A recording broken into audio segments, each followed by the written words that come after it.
Welcome back to Dan's Messy Garage.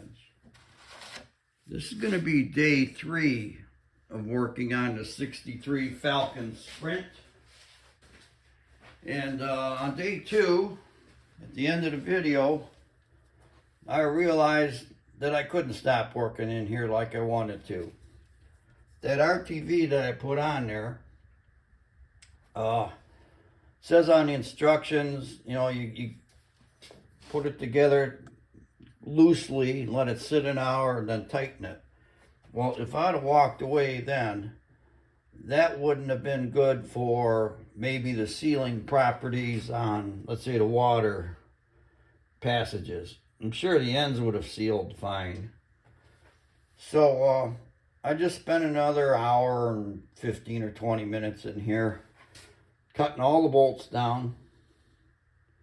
Put the thread sealant on the 8 inner ones, and then got the torque wrench and torqued them all to 20 inch-pounds. And now I'm going to go around and check the torque now that's been sitting there under torquage. That's about there.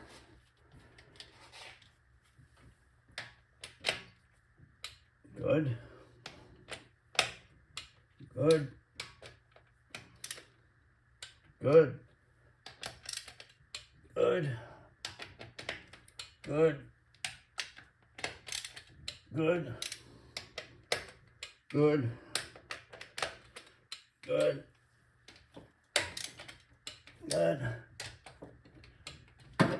Good. Good. And good. Now I did feel a couple of them move ever so slightly, but I'm confident they're all torqued evenly now. Should have a perfect seal. So what I plan to do in this day 3 is put the carburetor on, get all that hooked up. I'm going to take my linkage off and paint that. I noticed this engine, let's see what's in frame here, yeah, has 3 caps for oil. Look, this is probably oil filled from the original 260 configuration from Ford. Somebody added valve covers and put on a couple more oil caps. Now the old intake that I took off laying on the floor looks like it had some kind of a PCV system on it. Right now there isn't any PCV. I'm going to take that back oil cap off there and put a PCV valve in there and run the hose right back here to the back of the intake. That should be fairly simple and shouldn't cost a lot of money. I just need to get a thread-in adapter hose barb, right angle PCV, and a grommet that goes in the valve cover, piece of hose. I'm pretty sure I have that grommet that goes in the valve cover back in my stash of parts there in the corner. I'll look for that. If I have it, it's a freebie. When I work on projects and I find stuff that I already have that I'm not using, I don't charge the customer for it. I just throw them in. And I'm not going to charge them for the rubber hose or, little things like that. But buying the barb fitting and the PCV, yeah, because I don't have them laying around here, I don't think. And let's see what else. After the carburetor and PCV, I'm going to have to hook up the gas line, figure out what the differences are there from the Ford carburetor to the Edelbrock. Plop that on here real quick.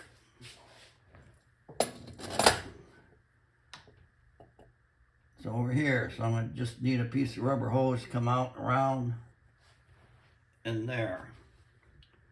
I'm not seeing a fuel filter on the car, but there was a fuel filter in the box for the carburetor. I don't know if the customer bought that or if it came with the carb, but that should probably fit right in here real nice, right behind the distributor.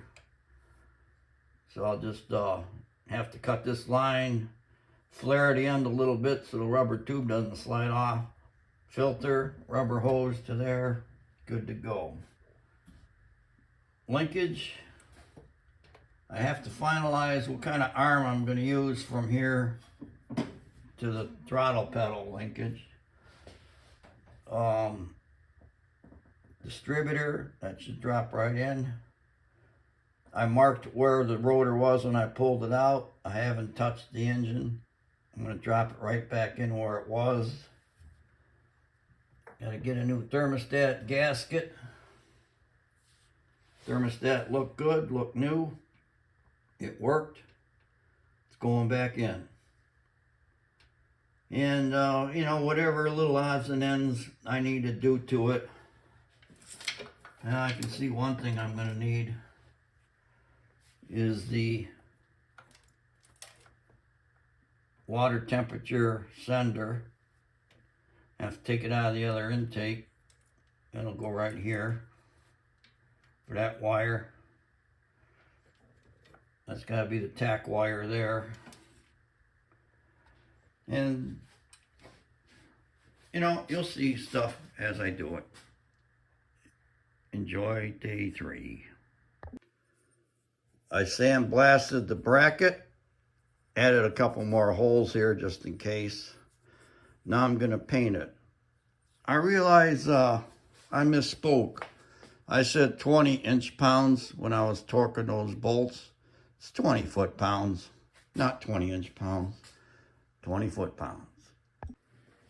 The rod's all painted. Looks mighty fine. Like a satin black. Install it.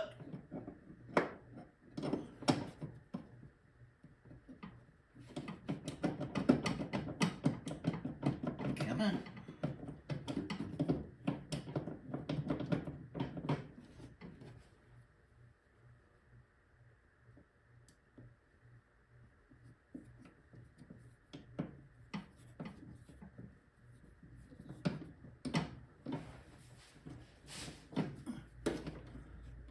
Gotta make sure it's set screws going in that hole.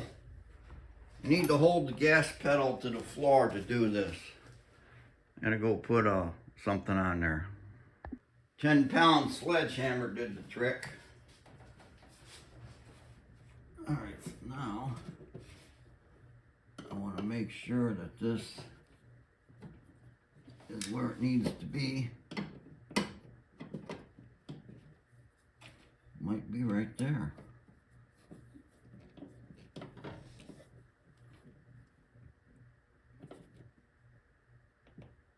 Yep. Good and tight.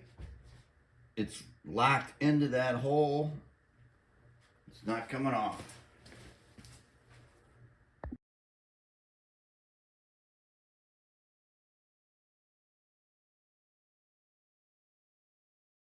I'm going to do a mock-up trial fit here. Got the wires on the choke. I got a fuel line going to the filter. Put it on the carburetor. Filter's going to be sitting back here somewhere. I want to put in the coil and the distributor as a mock-up test.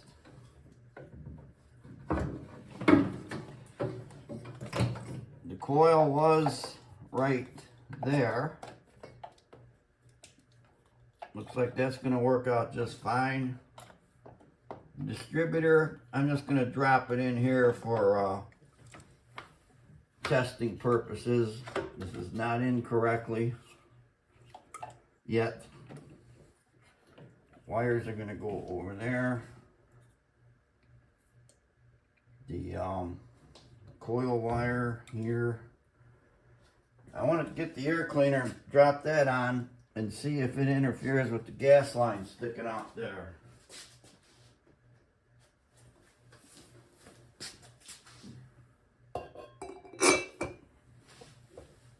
Now, that air cleaner is high enough it doesn't touch the line. Lots of room back there for the filter. I think everything's going to fit just fine the way it is. What I'm going to do, which is important, you don't want this stud hitting the hood.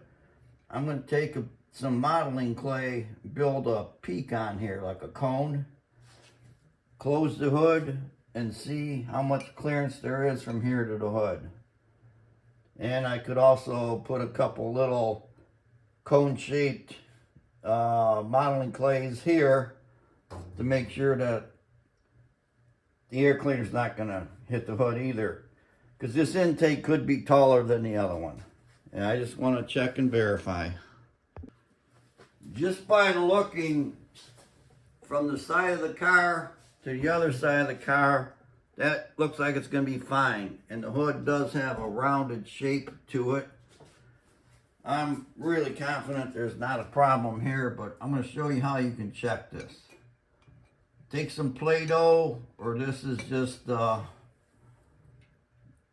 clay that I've had around here for years. It's soft and pliable. Just make some little stanchions here. And then you close the hood slowly. Get my light off of here.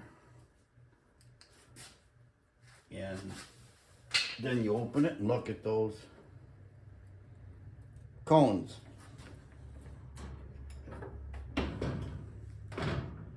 I'm not feeling any resistance from it closing. Okay, let's open it. And you can see those are untouched. No issues at all with the hood or that air cleaner stud. So next, what I'll be doing is bolting things down permanent. Bolt the carburetor down, the coil down. I did suggest to the owner that he gets a different coil. This distributor has a Pertronix unit in it. It's actually hooked up backwards polarity wise, but it's running. Back to the coil. Pertronix unit recommends a 1.5 ohm coil. That's 2.2 ohms. I recommend to the owner to get a 1.5 ohm coil. No big deal. Amazon has them. They can have them here either today or tomorrow. The Pertronix unit was hooked up backwards, being polarity wise. I've been emailing Pertronix, and you know, they say it shouldn't run backwards, it'll burn out the module, but it's been running. They said if it's running, don't hook it up correctly because it may burn out the module. So I told that to the customer, and I think I'm gonna just get it running like it is. Then I'm gonna reverse those wires, hook it up correctly, and see if it burns out the module. If it does, then we'll just have to get a new module. But anyways, that's here nor there right now. I want to finalize hooking things up, and I want to start it. So that's what I'll be doing on time lapse.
Pretty sure I have everything hooked up now. Distributor's hooked up the way it was. Fuel line's hooked up.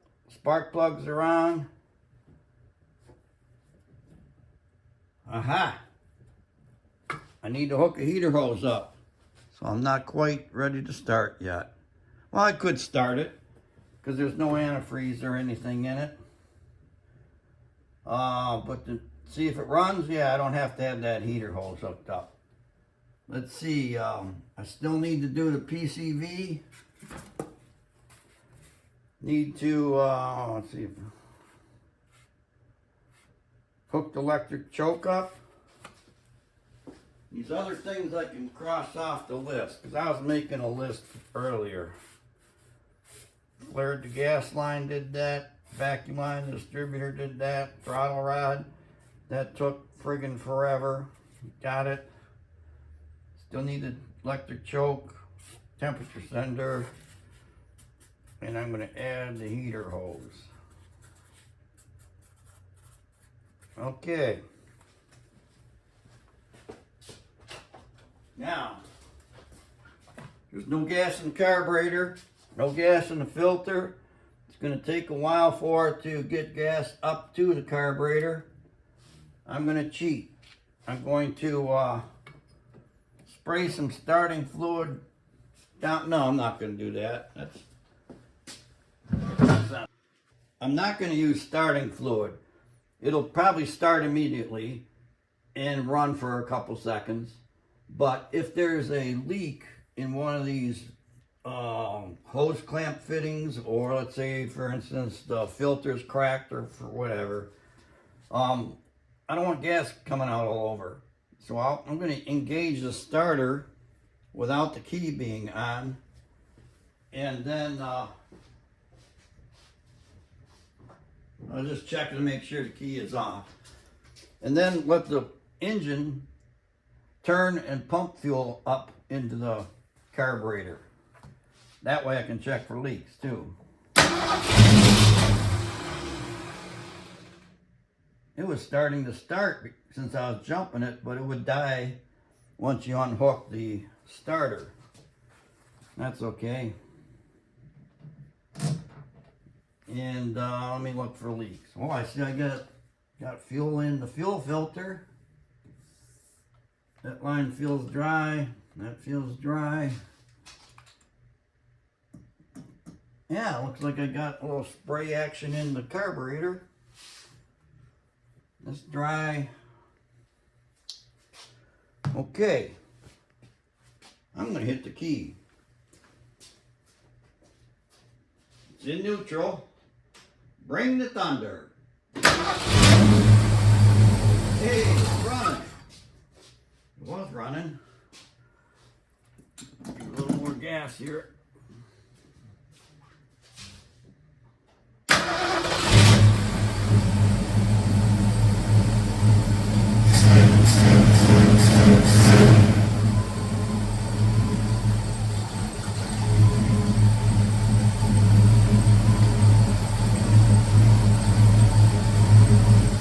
Okay, it's gonna run. Of course, I'm gonna have to set the timing and everything else. But it runs, so things are hooked up good enough to run. I can't run it long because there's no antifreeze. So I'm going to stop the video here. It's going to be the end of day 3. It was successful, and the engine does start and run. And what? And stay tuned for day 4. Have a good evening, and thanks for watching Dan's Messy Garage. Bye.